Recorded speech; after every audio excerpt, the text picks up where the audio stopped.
Hi friends, ஒரு முக்கியமான current affairs. இந்த கரண்ட் அஃபேர்ஸ் இந்த வருஷம் ஒரு கொஸ்டின் பேப்பர்ல கண்டிப்பா இருக்கும்னு என்னால ஷுவரா சொல்ல முடியும். சுக்ராயன் திட்டம் பத்தி. இந்த திட்டத்துல வந்து பாத்தீங்கன்னா ஸ்வீடனும் கூட சேர்ந்திருக்காங்க. இதை பத்தி நம்ம விரிவா பார்க்கலாம்.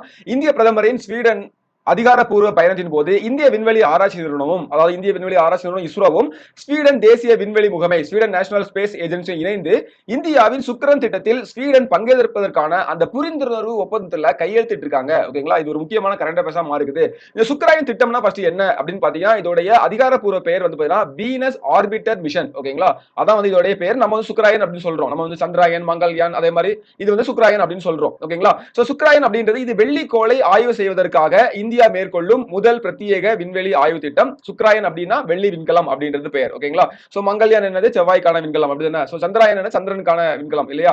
சோ அதே மாதிரி தான் இது வந்து சுக்ராயன். சோ ஒப்புதல் மற்றும் பட்ஜெட் இது என்னன்னு பாத்தீங்கன்னா, மத்திய அமைச்சரவையால கிட்டத்தட்ட 1236 கோடி ரூபாய் பட்ஜெட்ல இந்த திட்டத்திற்காக ஒதுக்கப்பட்டிருக்குது. இதுல வந்து பாத்தீங்கன்னா கிட்டத்தட்ட 19 அறிவியல் ஆய்வு கருவிகளை இந்த விண்கலம் சுமந்து செல்ல இருக்குது. ஓகேங்களா? 19 அறிவியல் ஆய்வு கருவிகளை சுமந்து செல்ல இருக்குது. சோ இது வந்து எப்போதுக்குள்ள பிளான் பண்றாங்க பாத்தீங்கன்னா, மார்ச் 29 2028க்குள்ள இதை லான்ச் பண்ணணும் அப்படின்னு சொல்லிட்டு எந்த ஏவுகணையில எந்த ராக்கெட் யூஸ் பண்றாங்க அப்படின்னு பாத்தீங்கன்னா, ஹெவி லிப்ட் LVM-3 ராக்கெட்டை வந்து யூஸ் பண்ணிருக்காங்க. ஓகேங்களா?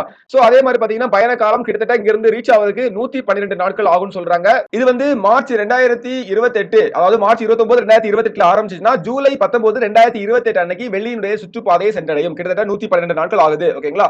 இந்த சுற்றுப்பாதை நுட்பம் எப்படி செயல்படுறாங்க பாத்தீங்கன்னா, இது அறிவியல் சுற்றுப்பாதை அடைவதற்கு விண்கலம் புதுமையான ஒரு ஏரோ பிரேக்கிங், ஓகேங்களா, வளிமண்டல உராய்வு மூலம் வேகத்தை குறைக்கக்கூடிய தொழில்நுட்பம், அதான் வந்து ஏரோ பிரேக்கிங் அப்படின்னு சொல்லுவாங்க, அந்த முறையை பயன்படுத்துது. ஓகேங்களா? ஒரு விஷயம். இந்த திட்டத்துடைய முதன்மையான நோக்கம் என்ன, எதுக்காக அதை பண்றாங்க அப்படின்னு பாத்தீங்கன்னா, பூமியை போன்ற அளவு மற்றும் தோற்றத்தை கொண்டிருந்தாலும் இப்ப இருக்கக்கூடிய வெப்பமான நச்சுத்தன்மை வாய்ந்த பசுமை குடில் உலகமாக மாறி உள்ள இந்த வெள்ளிக்கோளை பற்றி விரிவான உலகளாவிய ஆய்வை மேற்கொள்ளதான் இதோடைய நோக்கமா இருக்குது. ஓகேங்களா? சோ ஸ்வீடன் வந்து ஜாயின் பண்ணிருக்காங்க. அவங்களுடைய பங்களிப்பு என்ன அப்படின்னு பாத்தீங்கன்னா, ஸ்வீடன் வீனசியன் நியூட்ரல்ஸ் அனலைசர், ஓகேங்களா, வீனசியன் நியூட்ரல்ஸ் அனலைசர் அப்படின்ற அதிநவீன கருவியை வந்து வழங்குறாங்க. அதே மாதிரி பாத்தீங்கன்னா இது விஸ்வாஸ் அப்படின்ற Venus ionospheric and solar wind particle analyser அப்படின்ற உணர்திறன் தொகுப்புடன் கூடிய அப்படின்றது சென்சரி பேலோட். ஓகேங்களா? அந்த சென்சரி பேலோடு கூட சேர்ந்து இணைக்கப்படும். ஓகே, அவங்களுடைய பங்களிப்பு இதா இருக்குது. வேற நாடுகள் ஏதாவது வராங்களா அப்படின்னு பாத்தீங்கன்னா, ரஷ்யா வந்து வைரல் அப்படின்ற ஒரு கருவியை வந்து வழங்கி இருக்கிறது. ஜெர்மனி வந்து ரவி அப்படின்ற ஒரு எக்ஸ்பெரிமெண்ட்ல கூட சேர்ந்திருக்காங்க. ஓகேங்களா? சோ இதான் வந்து இதை பற்றி முக்கியமான விஷயங்கள்.